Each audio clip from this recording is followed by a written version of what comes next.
Good morning, friends.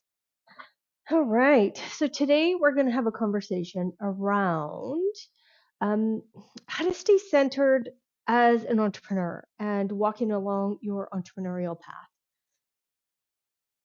What's interesting to me is I often see in Facebook groups, there's lots of conversations around should I stay in a career or should I stay or should I become an entrepreneur? Well, this is probably one of the biggest decisions that you're going to make in your lifetime because there's a huge mindset shift from going from an employee into an entrepreneur. Now, no one can make that decision for you. Your human design body graph has aspects that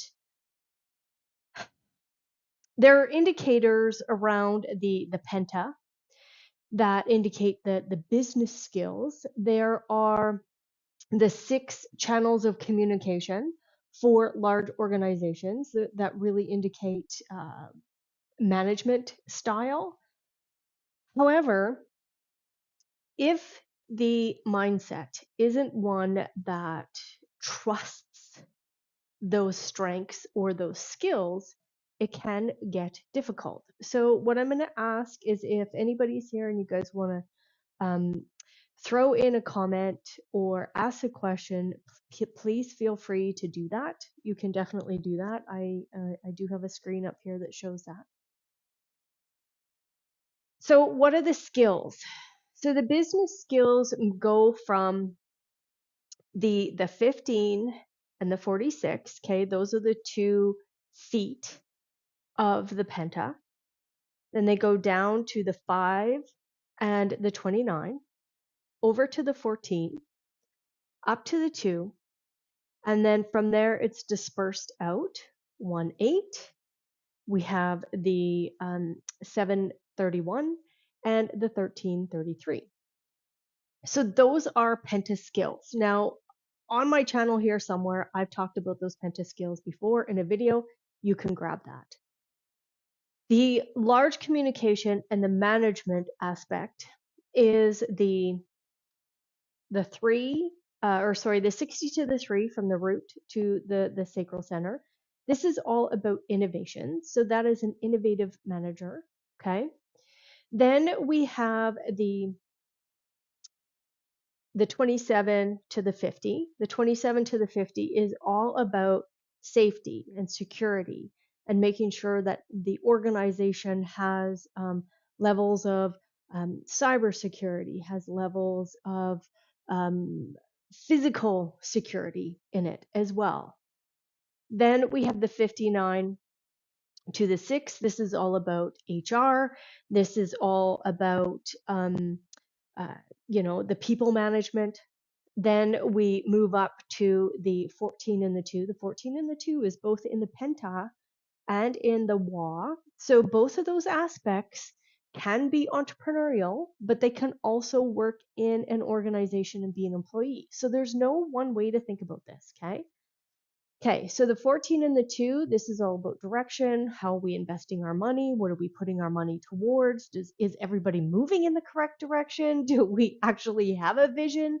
This is something that we just played with actually in the mentorship group yesterday for the entrepreneurs that have jumped into that group and are working on their businesses. What is the vision? If you don't have a vision and you can't nail down your vision as an entrepreneur, take it from me, I don't actually have the 2 in my design. So this is something that I've been learning. Where do I invest my resources? What does this vision look like? Does it move, change, adapt, grow? Yes, of course. And then you look at the 51 to the 25, 51 to the 25. That's all about competition. So it's always like kind of keeping its ear to the ground. What's everybody else in the world doing in my industry? So that competition is very much willing and ready to dare and to be courageous. And then we have the 2145. These are your managers who are distributing the education, making sure that implementation is done. So why am I telling you this? I'm talking about the Penta and the Wa today because entrepreneurs and those that are employees, most likely there's aspects of these frequencies within you. And if there isn't, that's okay. That's totally okay. However, it is the shift in the mindset. So entrepreneurs do not, okay? Entrepreneurs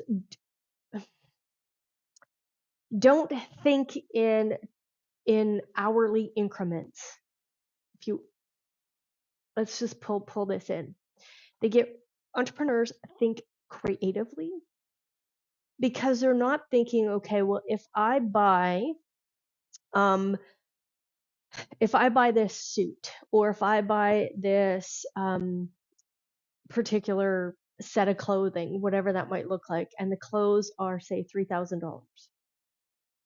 An entrepreneur isn't thinking, oh, how many hours do I have to work in order to pay off the suit?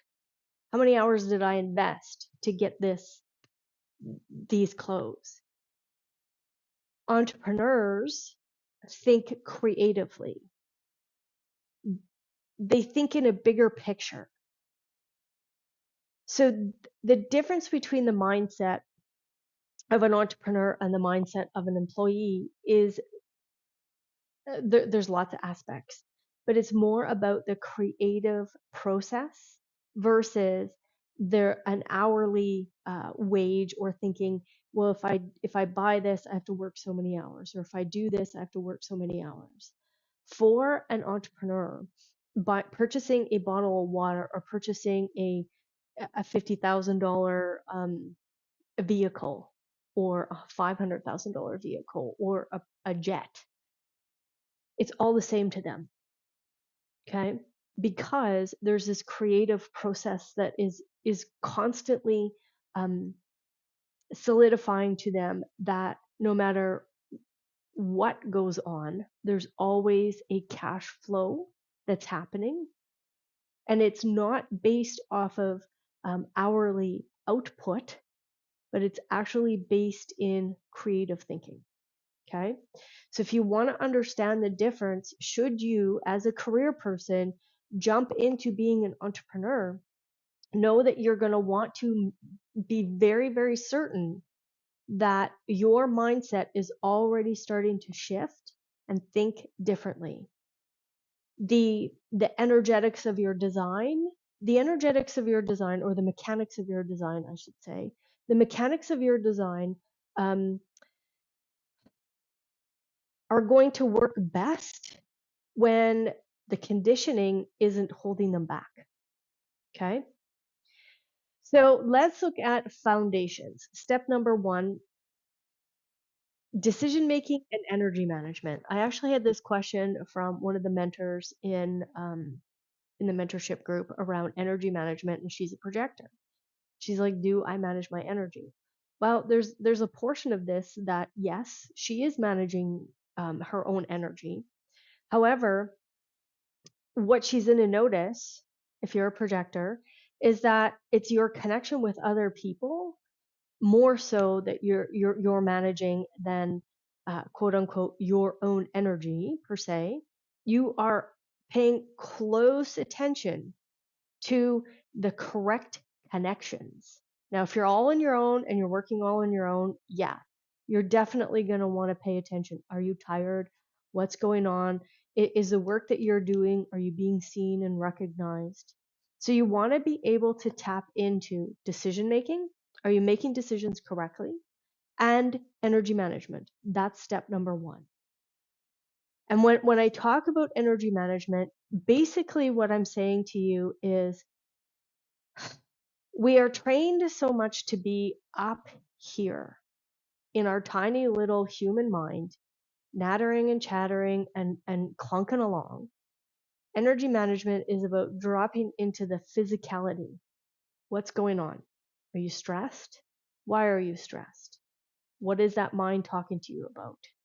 Do you feel energized? If so, Is that a positive energy that you're running through your body? What's going on? Is it nervousness? Is it excitement? They kind of both feel the same. Is there anxiety there? If there's anxiety there, what is going on in the mind? If there's lots of fear there, you want to tap in and understand the fear, because in human design terminology, we have 3 awareness centers. Those 3 awareness centers, so the fear, the anxiety, and the nervousness, all they are guides to tell us that there's some resistance there. And resistance always indicates to us that there is an awareness on the other side. Always. That's all that is doing.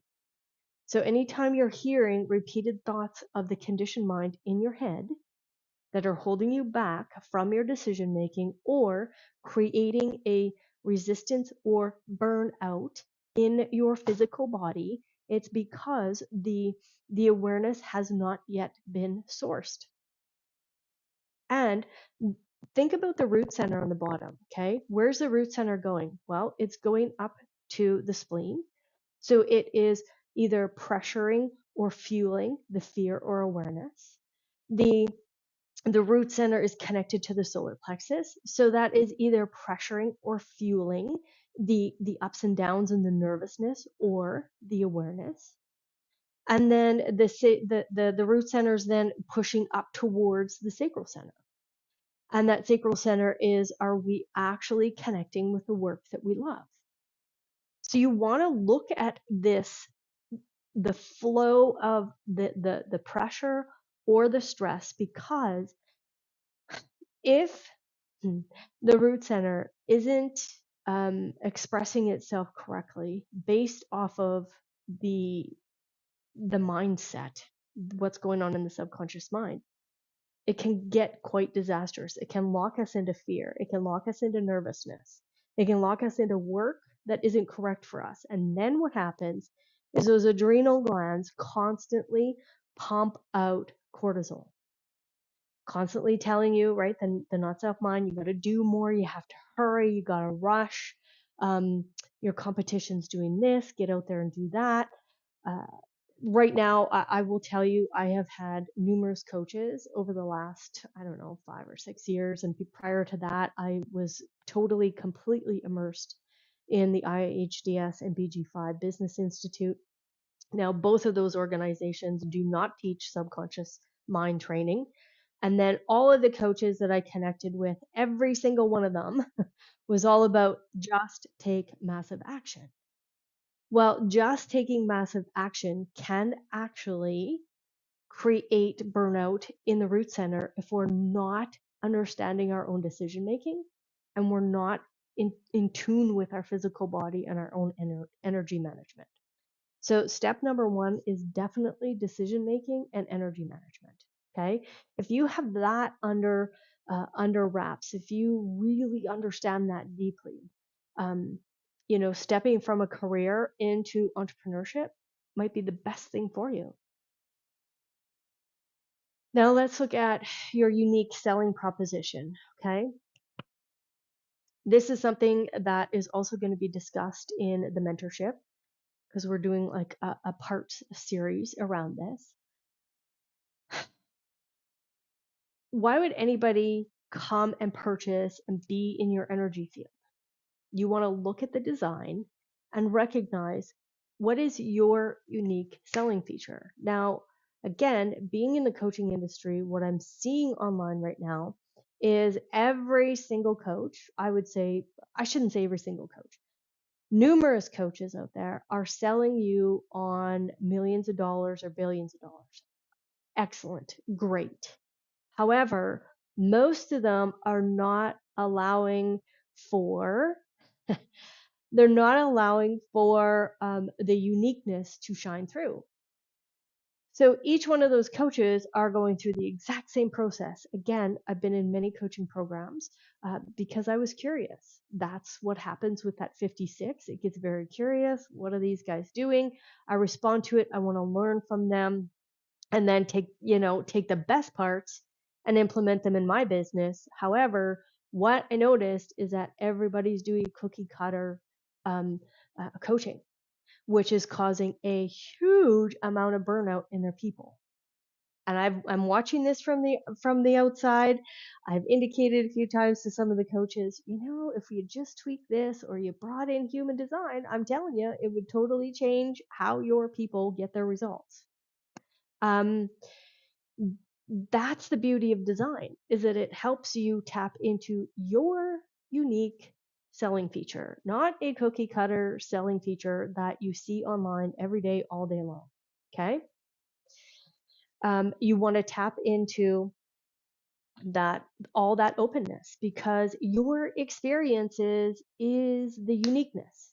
Your experiences provide the flavor of uniqueness that is going to move your business forward. So, for example, the emotional center for me is so interesting. I love it. I explore it a lot. And the other center is my totally open G center. So, one of my biggest selling features is to deeply, deeply be connected with my clients, and then their vision just comes into my head.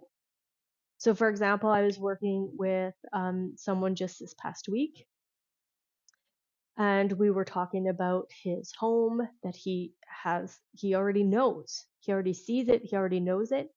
And in that instant, I see it, I help him navigate that, and it gets embedded into his cellular structure.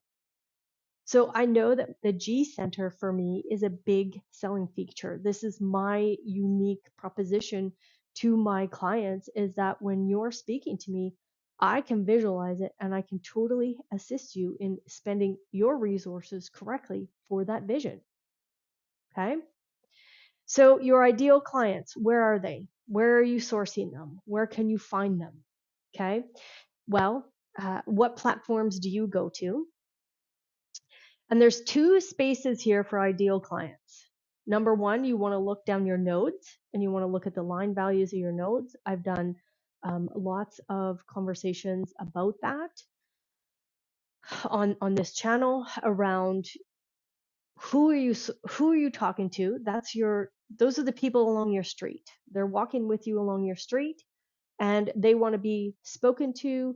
They want to uh, they want to hear their language so that it rings true for them and they can connect with your message.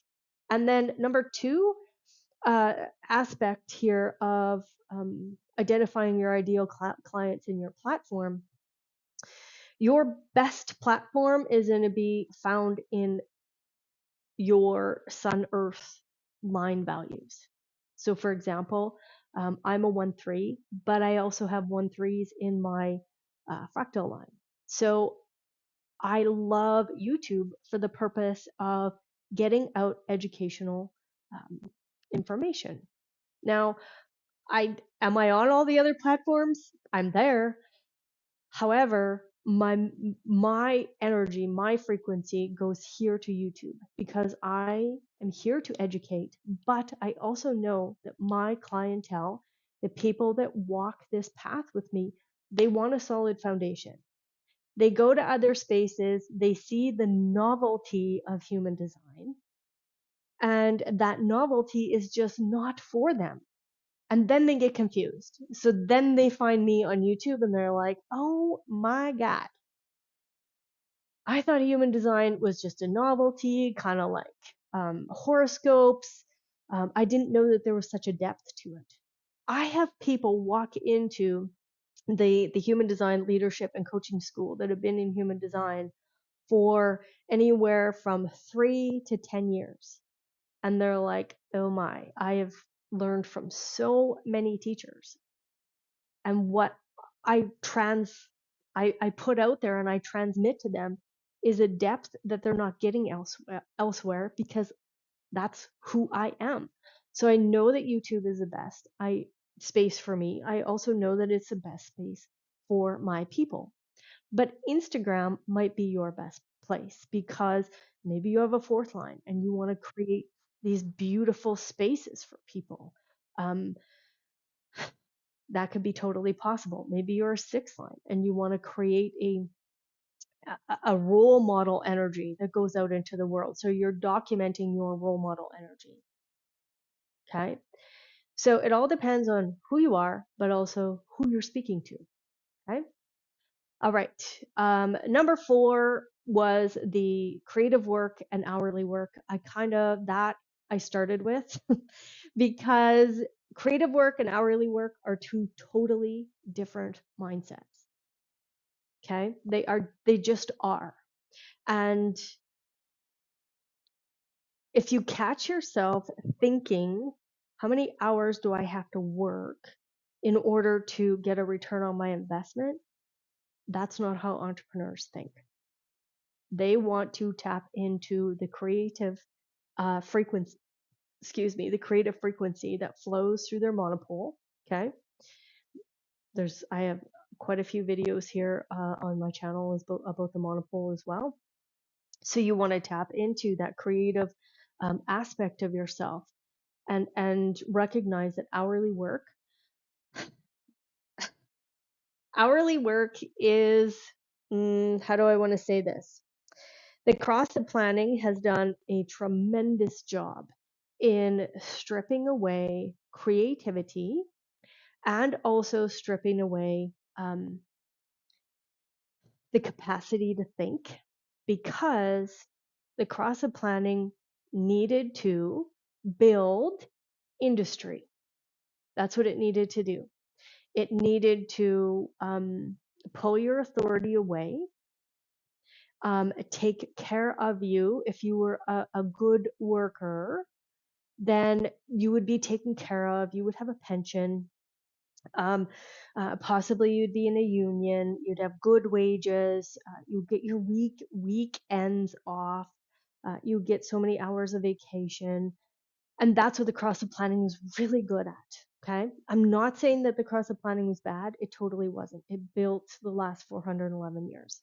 However, where we're going is to this creative frequency where spirit infusion must be in are any more like these organizations that we are noticing are starting to crumble. There's going to be some things rebuilt, but there has to be spirit integration into that.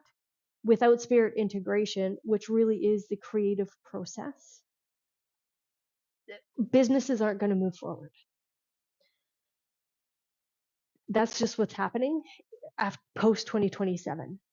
So if there is no spirit infused, which is very interesting to me around watching how the advent of artificial intelligence is like seeping in and quote unquote, we look at, for example, I saw an article, Amazon has now let go of, gosh, I can't remember how many employees, and now they have robots working.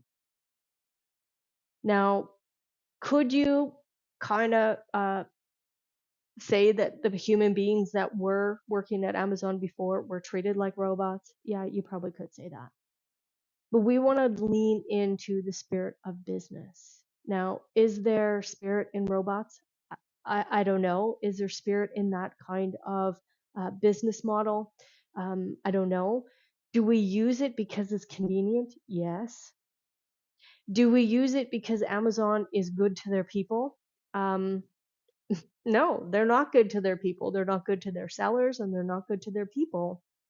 And that comes from numerous sellers talking about that online. So you want to be tapped into what is the spirit. And as an entrepreneur, as you lean into that and you come out of a career and you lean into your entrepreneurial GPS, it's all about the spirit. It's all about the spirit. And spirit isn't manipulative. Spirit isn't, spirit is individuated, but it isn't, how do I want to say this? It's full of abundance. Spirit does not sell you things based off of lack or, a lack of integrity. Spirit is full abundance. and it creates this union and this integration and empowers you to be the best. So in your entrepreneurial journey, you're going to want to play with that. Now, again, number 5, this is all about mindset. And I kind of banged that off at the very beginning. Mindset has to change.